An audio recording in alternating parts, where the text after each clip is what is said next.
성경 공부 11번째 시간입니다. 자, 오늘은 한 가지 주제인데요. 갈릴리 바다의 풍랑과 예수님에 대해서 우리 함께 알아보고요. 그런 다음에 중보 기도로 들어가도록 하겠습니다. 마가복음 핵심 구절 같이 읽어보도록 하겠습니다. 인자가 온 것은 섬김을 받으려 함이 아니라 도리어 섬기려 하고 자기 목숨을 많은 사람의 대속물로 주려 함이니라. 아멘. 네, 우리가 전에 성경의 땅에 대해서 배울 때에 이미 배웠던 내용입니다. 지리에 대해서 오늘 갈릴리 바다가 나오니까 잠깐 다시 한번 짚고 넘어가도록 하겠습니다. 여러분 혹시 언뮤트 하신 거 끄실 수 있으면 끄시고 답을 해보시면 좋을 것 같습니다. 왼편에 보시면 지중해가 보이시죠? 그리고 아래쪽부터 화살표를 따라서 한번 올라가면서 우리가 알고 있는 그 지형을 한번 얘기를 해보면 좋을 것 같아요. 저 혼자 얘기하니까 심심한데요. 맨 아래쪽에 화살표, 이게 어디일까요? 어디요? 우리 앤디 지사님 마이크 켜셨는데 대답해 보세요. 기억이 안 나요. 네? 가보나미라는 데 와 있을까요? 가보나미를. 가보나움이 맨 아래쪽 화살표 맨 아래쪽이요. 네, 아주 예루살렘에 되는데. 바다입니다, 바다. 제가 화살표 잘못 표셨나 봐요. 사해, 염해, 사해하는 염해죠. 네, 바다니까요. 자, 다음 아직 기회가 4번 더 남았습니다. 사해 위쪽에 아주 중요한 도시 하나 있죠. 네, 이스라엘의 수도인 도시 어딜까요? 네, 다시 한번 기회 드리겠습니다. 예루살렘이요. 예루살렘. 네, 예루살렘입니다. 네. 딴 분이 대답해 주세요. 이제 전 네, 다른 분들은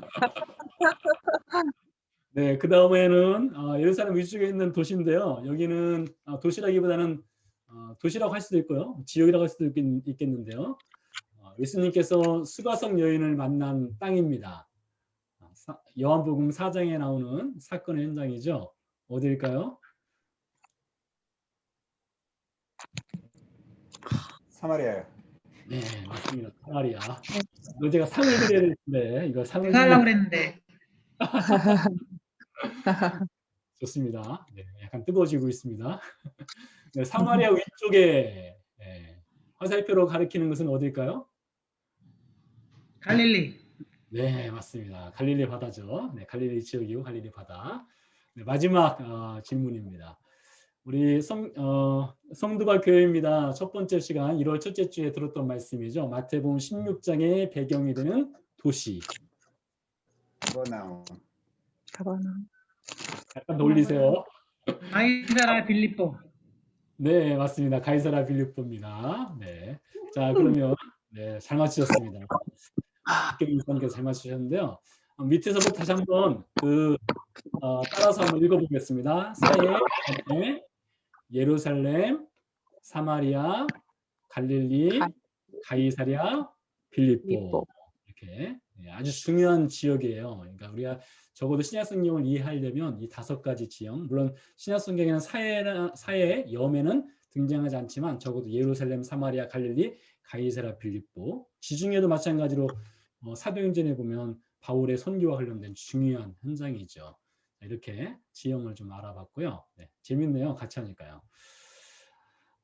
다음으로는 이제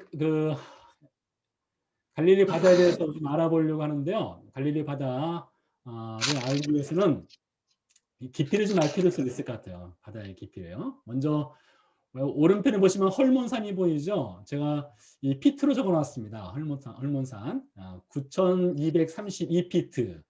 아마 이것을 미터로 환산하면 대략 한 2,800m가 약간 넘는 산이 되겠습니다. 이스라엘에선 제일 높은 산이 되겠고요. 그 헐몬산에 눈이 연중 7개월 정도 쌓여 있죠. 그래서 이 쌓였던 눈이 녹아서 흘러 내려서 어디로 들어가는가 하면 먼저 훌다 호수로 들어갑니다. 훌다 호수는 작은 호수예요. 갈릴리 바다에 비하면 작은 호수지만 훌다 호수는 그래도 지상 시레벨보다 약간 높은 곳 220피트에 있습니다. 그런데 갈릴리 바다는 지하로 내려가죠. 시레벨 아래로 내려가서 마이너스 690피트 밑으로 할 때는 대략 마이너스 한 220, 마이너스 230 정도 그러니까 시레벨보다 아래쪽에 있습니다. 그다음에 예루살렘을 볼까요? 예루살렘은 상당히 높은 산지 위에 있습니다. 2,540피트가 되겠고요. 그리고 밑으로 바꾸면 대략 한 760고지, 760m 정도 높은 곳에 있고요. 그다음에 여리고는 어디에 있을까요? 여리고도 아래쪽으로 계속 내려갑니다. 시레벨보다 아래쪽으로. 그래서 마이너스 850피트에 있고요. 제일 낮은 곳은 사해죠. 제가 마이너스를 쓰지 않았는데요. 마이너스 1302피트, 마이너스 한 400피트, 400m 정도 제일 낮은 곳입니다. 세계에서 제일 낮은 지역이 바로 사해 지역이 되겠죠. 그래서 갈릴리 바다는 지상 그 시레벨보다 마이너스 690피트, 밑으로 환산하면 마이너스 230피트 정도 되고요. 이 동서의 길이는 대략 마일로 하면 키로로 하면 이게 11km 정도 되거든요. 마일로 바꿔보세요. 한 7마일 되나요? 6, 7마일이요. 그리고 남북은 22km니까 마일로 바꾸면 한 14마일 정도 되지 않을까 싶습니다. 네, 그 정도 되는 바다가 갈릴리 바다고요. 이 갈릴리 바다는 이렇게 해수면 아래쪽에 있다 보니까 더운 공기가 늘 쌓여 있어요. 더운 공기가 있고 바깥쪽에서 불어오는 찬 공기와 더운 공기가 만나면 폭풍을 일으키는 경우가 있습니다.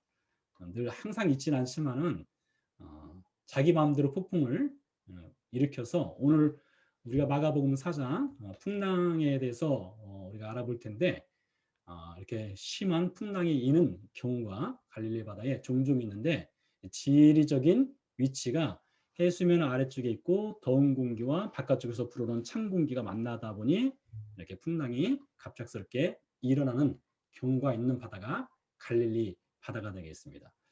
자, 참고로 이 갈릴리 바다를 그 히브리어로는 얌 하키네렛이라고 부르거든요. 이 키네렛, 성경에는 긴네렛이라는 바다로 나오기도 하는데요.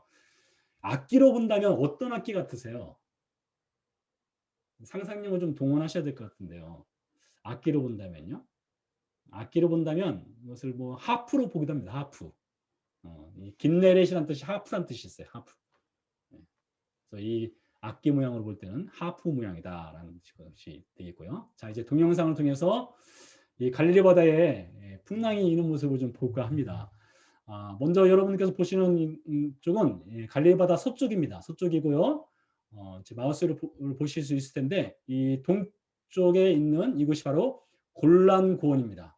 성경에도 나와요. 골란 고원이라고 나오고 골란 고원 혹은 바산 산지라고 나오는 것이죠. 1971년 이스라엘 역사상으로 볼 때는 전쟁, 시리아의 전쟁이 있었던 현장이기도 합니다. 시리아가 이 골란 고원 상부를 차지하고 있었죠. 그래서 이 시리아가 위축해서 아래쪽으로 공격을 자주 했었어요. 그래서 이스라엘이 큰 피해를 입었고요. 그러면서 전쟁이 일어나게 되죠. 물론 이 전쟁이 아래쪽에 사는 이스라엘 백성들을 이게 피해를 끼쳤기 때문만이 전쟁이 아니라 골란고 상부에는 물이 많습니다. 물이 많은데 그 물이 갈릴리 바다로 유입되거든요. 근데 그 물줄기들을 시리아에서 끊어버리려고 하죠. 그래서 이스라엘과 시리아 사이에 그 유명한 욤키프루 전쟁이라는 것이 있었습니다. 그러니까 욤키프루는 대속죄 기간이니까 이스라엘 사람들이 다 휴가철이고 쉬는 때거든요. 그때 전쟁이 있었죠. 뭐 관련된 재미있는 영화도 있는데요. 영화 제목 기억이 안 나서 소개는 못 해드리겠네요. 자, 갈릴리 바다를 좀 보도록 하겠습니다. 아주 이렇게 잔잔해요. 자, 잠시만 멈출게요. 이쪽은 동쪽이면서 남쪽이거든요. 맑죠? 하늘이 굉장히 맑은 것을 볼 수 있고 바다에 배 한 척이 떠 있는 것을 볼 수 있네요. 네, 이제 북쪽으로 가보겠습니다. 네, 북쪽으로 가면서 가다 보면 날이 좀 다른 것을 볼 수 있을 것 같아요. 이쪽이 북쪽이거든요. 예수님이 사역하신 갈릴리 바다 북쪽이고 이쪽 어딘가에 이쯤일 거예요. 이쯤에 가버나움이라는 곳이 있습니다. 근데 이 북쪽에 보면 지금 뭔가 풍랑이 일 듯한 바람이 좀 불고 날이 굉장히 어두워지고 하는 장면을 보실 수가 있어요. 한쪽은 이렇게 날씨가 좋은데 햇빛 쨍쨍인데 반대편은 무언가 큰 일이 일어날 듯한 조짐을 보이고 있는 것을 볼 수 있죠. 네. 같은 땅 안에 굉장히 작은 땅이잖아요. 이스라엘 자체가. 근데 이렇게 날씨가 변화무쌍합니다. 그래서 해 뜨고 비 내리는 그래서 호랑이 장가가는 비를 많이 볼 수 있는 나라가 이스라엘이기도 하죠. 이번에는 실제적으로 풍랑이 이런 것을 좀 보도록 하겠습니다. 이게 갈릴리 바다에 바람이 좀 거세게 불 때 파도가 치고 이제 해변가로 이제 바닷물이라 하긴 그렇지만 물이 밀려 들어오는 장면이고요. 이제 배를 타고 하면서 찍은 장면입니다. 파도가 거세게 치고 있는데요. 이것을 보시면서도 여러분 혹시 그러실 수 있어요. 뭐 파도 별거 아니네 이렇게 생각하시는 분들이 있을 수 있는데요. 예, 저도 동의합니다. 그렇지만 아마 그렇게 생각하시게 된 이유는 직접 배를 타보지 않았기 때문에 내가 그 현장에 있지 않았기 때문에 이렇게 이 정도 풍랑 가지고 뭐 그러겠냐 이렇게 하실 수 있을 것 같은데요. 저는 개인적으로 이렇게 풍랑이는 바다에서 배를 한 2번 정도 타본 것 같아요. 근데 뭐 죽을 정도다 그것은 아니었지만 상당히 위험하더라고요. 위험하고 또 한 번은 바닷가에 야영을 한 적이 있었는데요. 바람이 거세게 불어서 텐트가 이렇게 지지대가 뽑혀서 날아간 적도 있었고요. 그래서 아무튼 이 갈릴리 바다의 풍랑이 굉장히 심할 때가 있습니다. 우리가 그 자리에 있으면 그것을 좀 더 몸으로 느낄 텐데 보기만 하니까 간접적으로 느껴보시라고 이렇게 풍랑이 있는 바다를 준비했습니다. 자, 다음으로 넘어가도록 하겠습니다. 자, 그래서 예수님께서 오늘 이제 4장 35절에 이렇게 말씀하십니다. 그날 저물 때에 제자들에게 이르시되 우리가 저편으로 건너가자 하시니 라고 말씀하셨어요. 저편으로 건너가자. 저편이라면 어딜까요? 예수님이 주로 사역하신 곳이 가버나움이죠. 가버나움에서 사역하시고 벳세다, 막달라 하면은 여러분 누가 떠오를까요? 막달라 하면 막달라 마리아가 떠오르셔야 됩니다. 마리아의 성이 막달라가 아니라 막달라에 사는 여인 마리아가 되는 것이 되겠습니다. 그 당시에 마리아라는 이름이 워낙 많았기 때문에 이렇게 지명을 따라서 구분하기 위해 막달라 마리아 이렇게 붙인 것이 되겠죠. 가버나움에서 예수님이 주로 사역하시다가 우리가 저편으로 건너가자 이렇게 하셨는데 어디로 건너갔을까요? 자, 1번 디베리아, 2번 거라사, 3번 수시타라고 하는 지역이 있습니다. 사실 거라사는 수시타에 속한 지역이 되겠는데요. 디베리아, 거라사 둘 중에 어느 쪽으로 예수님께서 건너가셨을까요? 자, 답을 찾기 위해서는 우리가 성경을 읽어야 되는데요. 성경에 보면 어디요? 맞춰보세요. 네, 그렇습니다. 네, 거라사로 갔습니다. 거라사라고 하신 것 같은데요. 자, 거라사로 가셨는데 그걸 어떻게 할 수 있느냐? 5장으로 가면 알 수 있어요. 마가복음 5장으로 가면 예수께서 바다 건너편 거라사인의 지방에 이르러라는 표현이 나옵니다. 그래서 예수님께서 4장 35절에 우리가 저편으로 건너가자 이렇게 말씀하신 다음에 실제로 건너가는 곳은 거라사 지역인데요. 여러분 지도 한번 보세요. 보시면은 제가 디베라 지역과 수시타 지역, 거라사가 속한 이 수시타 지역에는 이렇게 약간 연두빛 나는 색깔로 이렇게 입혀놨는데요. 왜 그런가 하면 이 디베라 지역과 이 수시타, 거라사가 속한 수시타 지역은 이방인들이 주로 살았습니다. 디베라에는 로마 사람들이 주로 살았고요. 거라사에도 이방인들이 살았습니다. 거라사 지역에 이방인들이 살았다는 것을 어떻게 알 수 있을까요? 이제 5장에서 우리가 배우게 될 텐데 거라사 지역에서 돼지떼 사건이 있지 않습니까? 돼지떼 2,000마리가 물에 뛰어들어 몰사한 사건이 있죠. 유대인들은 돼지고기를 먹지 않습니다. 물론 레위기법에 의하면 돼지는 되새김질을 하지 않죠. 그래서 부정한 짐승이기 때문에 돼지도 먹지 않고 돼지도 키우지 않습니다. 그러해서 이 거라사 지역에는 이방인들이 살았을 것 같은데요. 예수님께서도 말씀하셨습니다. 바다 건너편 거라사인, 그러니까 거라사라고 하는 어떤 종족일 수도 있고요. 어떤 그 이방에 속한 사람들이 사는 지방으로 이제 가시게 되죠. 근데 예수님만 가신 것이 아니었어요. 예수님과 예수님의 제자들만 간 것이 아니라 오늘 말씀에 보면은 그들이 무리를 떠나 예수를 배에 계신 그대로 모시고 가매 다른 배들도 함께 하더니라고 되어 있습니다. 그러니까 예수님께서 건너편으로 가자 했더니 이제 가버나움 쪽에 있던 다른 배에 탄 사람들도 예수님을 뒤따라서 이제 바다를 건너가게 된 것이죠. 네, 바다를 건너가는 중에 이제 오늘 풍랑이 일어나게 되는데요. 이 풍랑 사건은 좀 더 들어가기 전에 먼저 예수님의 제자들에 대해서 좀 더 보도록 하겠습니다. 자, 같이 한번 예수님의 제자 12제자를 한번 같이 읽어보겠습니다. 베드로, 안드레, 야고보, 요한, 빌립, 바돌로메, 도마, 마테, 야고보. 야고보는 알페오의 아들입니다. 다데오, 가나나인, 시몬. 나인이라고 하는 마을이 있어요. 가나나인. 나인이라는 마을에서 온 시몬이 되겠고요. 유다는 가르시 성이 아니라 가르시라고 하는 마을 출신 유다가 되겠습니다. 제가 실수로 이게 원래 성경 공부를 하게 되면 시험을 보고 이제 결과를 말씀드려야 되는데 첫 시간에 시험 본다는 얘기를 하지 않아서 어째서 시험 못 보게 되겠는데요. 다음에 성경 공부 다음 시리즈 할 때는 시험을 봐야 되지 않을까 이런 생각도 합니다. 자, 아무튼 12명의 제자들인데 그 중에서 여러분 피셔 어부 생활을 했던 제자가 몇 명이었을까요? 자, 4명이다. 5명이다. 6명, 7명. 4, 5, 6, 7 중에 몇 명일까요? 여러분 보시면 아시겠죠? 베드로와 안드레는 어부였던 거 아시죠? 세베대의 두 아들 야고보와 요한도 어부였습니다. 4명은 이렇게 쉽게 찾을 수 있을 것 같아요. 그리고 이 4명 외에도 2명에서 3명이 더 어부였습니다. 성경 구절을 좀 보도록 하겠습니다. 시몬 베드로, 이건 요한복음 21장 사건인데요. 같이 한번 읽어볼까요? 시몬 베드로와 뒤둥으로 하는 도마와 갈릴리 가나 사람 나다나엘과 세베대의 아들들과 또 다른 제자 둘이 함께 있더니 라고 되어 있습니다. 자, 이거 보니까 나다나엘이 나왔네요. 예수님의 제자 중에 나다나엘이 있습니다. 이 나다나엘이 제가 방금 우리 같이 읽은 12명의 제자 중에 나다나엘의 이름을 우리가 찾을 수가 없잖아요. 누구일까요? 동명이인이 있습니다. 이 중에서 누군가 하면 바로 바돌로메가 바로 나다나엘이 되겠습니다. 바돌로메. 이 바돌로메는 원래 정확하게 읽으면 바르돌로메입니다. 바르돌로메. 이 바르는 아람어거든요. 아람어로 아들이란 뜻입니다. 그러니까 돌로메의 아들이 되겠죠.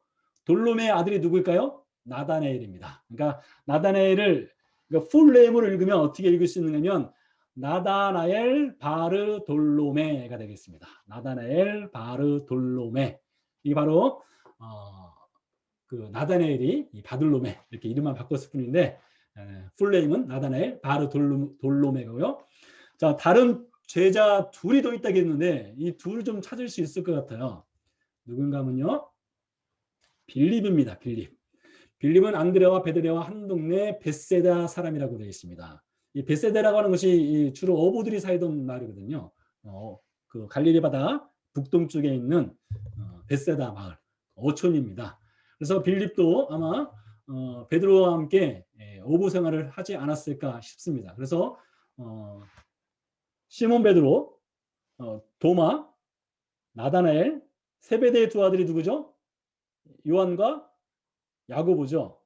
그리고 빌립이 있습니다.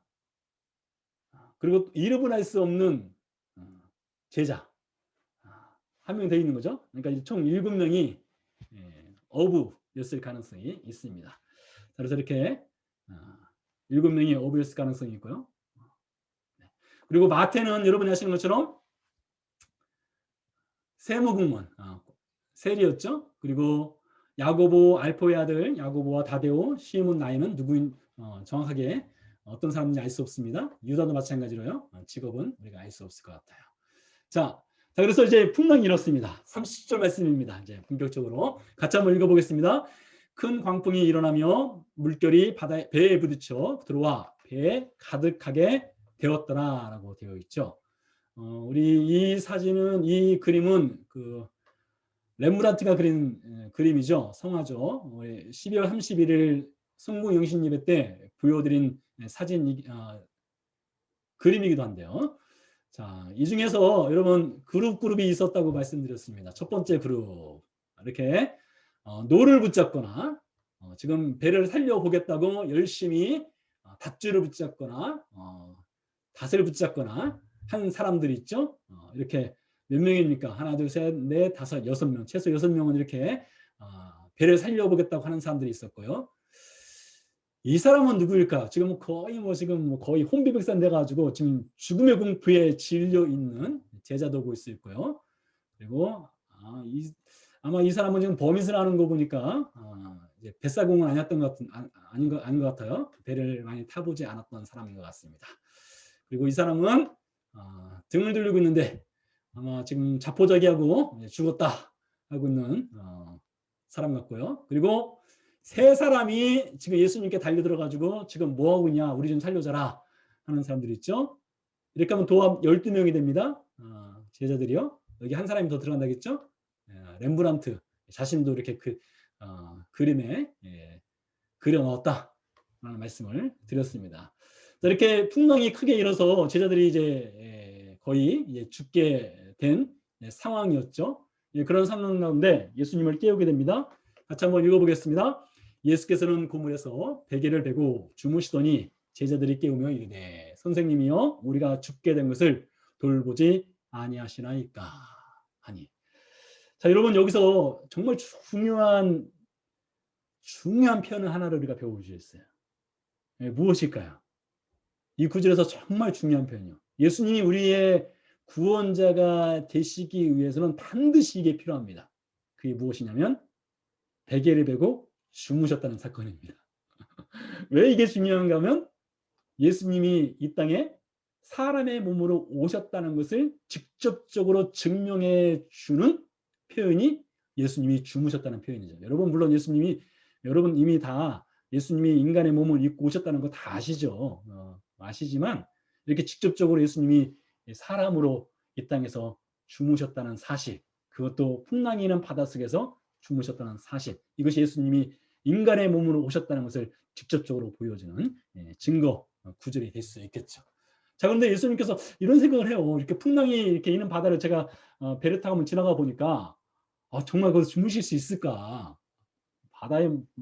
바닷물이 뱃속으로 배 안으로 막 들어오고 배가 출렁출렁 거리고 하는데 예수님 또 어부도 아니지 않습니까? 혹시 배몸을 하실 수 있을 것 같고 한데 어떻게 이렇게 주무실 수 있을까라고 생각을 해보니 이 마가복음 4장 이전에 예수님이 어떻게 하루 일과를 보내시는가를 살펴보면 어느 정도는 이해가 될 것 같아요. 자, 예수님의 일과입니다.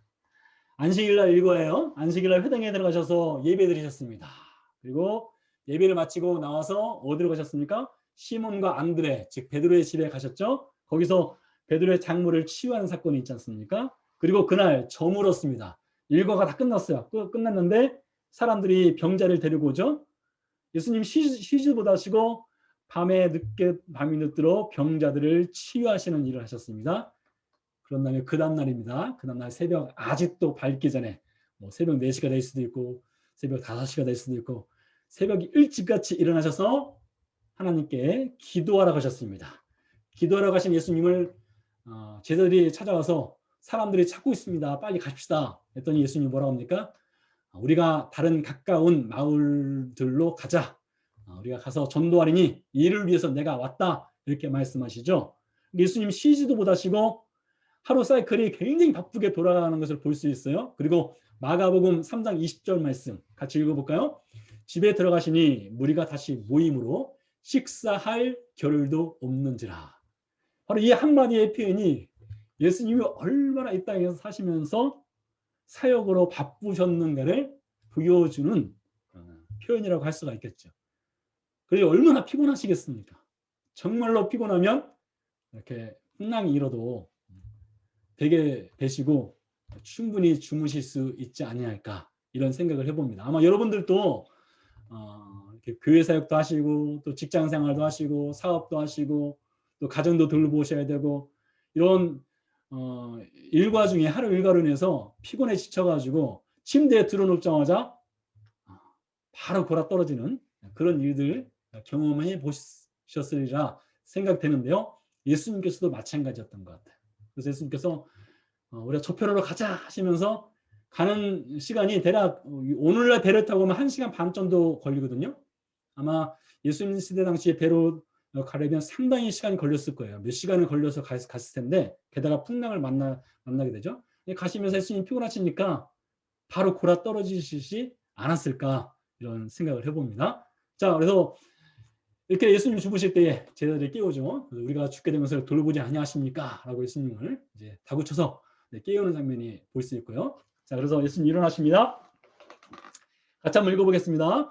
예수께서 깨어 바람을 꾸짖으시며 바다더러 이르시되 잠잠하라 고요하라 하시니 바람이 그치고 아주 잔잔하여 지더라. 여러분 이것도요. 정말로 중요한 구절입니다. 이것도. 바로 앞구절에는 예수님께서 주무셨다는 표현을 통해서 예수님이 온전한 인간이라는 것을 보여주었죠. 또 이 구절은 무엇을 보여주고 있습니까? 우리 사람이 바다야 잠잠하라 한데서 잠잠해질 수 없죠. 이 구절은 예수님의 그 디바인 네이처, 그 신성을 보여주는 구절 아니겠습니까? 그러니까 예수님의 인성과 신성을 마가가 이렇게 보여주고 있어요. 보여주고 있는 장면입니다. 그래서 이 구절도 우리에게는 굉장히 중요한 구절. 신이신 하나님이신 그분이 인간의 몸을 이 땅에 입고 내려오셨는데 인간이면서 동시에 그분의 온전하신 신성을 그대로 지니고 있는 그 모습을 볼 수 있는 구절이 마가복음 4장 39절이 되겠습니다.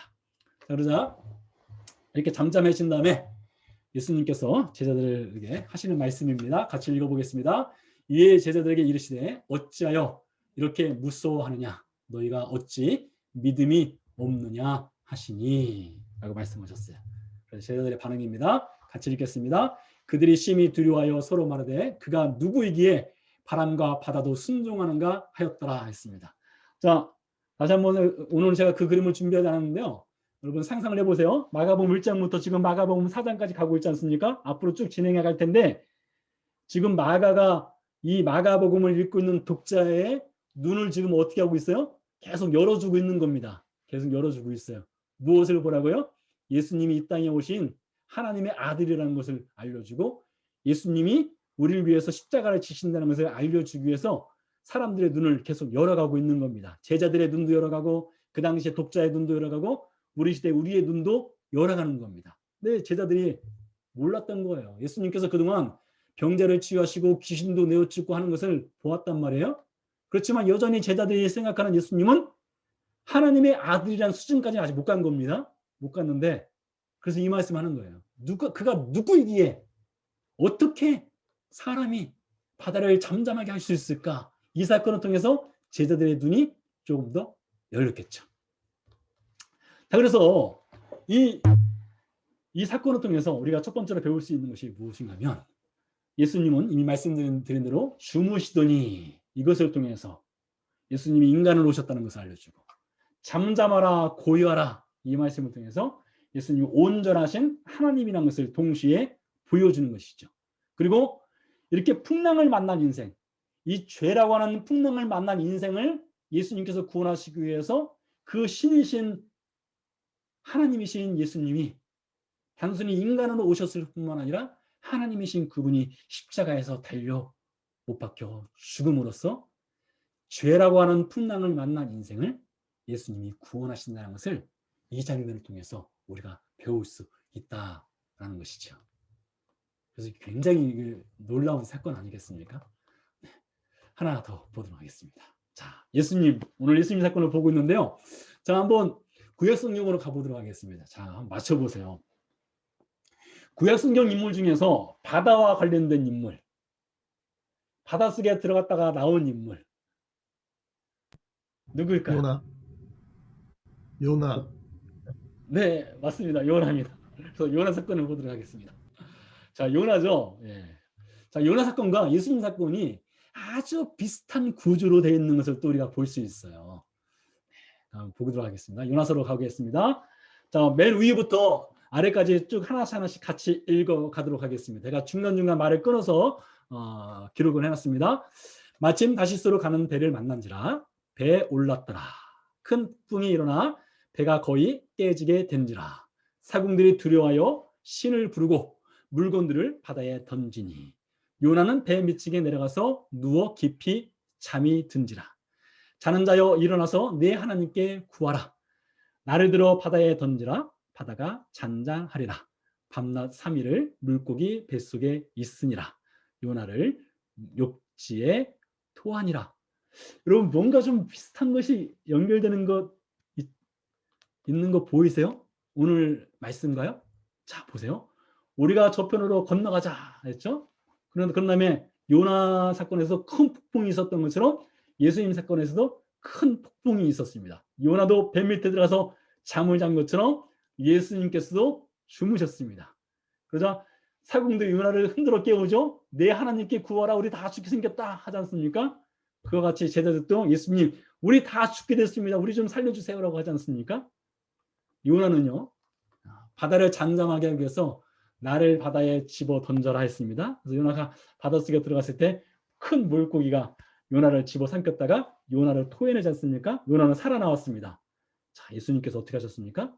깨어 일어나 바다를 꾸짖으시며 잠잠하라 고요하라 하셨습니다. 그런 다음에 요나는 물고기가 살려냈는데 예수님 어떻게 하셨습니까? 같이 읽어볼까요? 요나가 밤낮 사흘 동안 물고기 뱃속에 있었던 것 같이 인자도 밤낮 사흘 동안 땅속에 있으리라.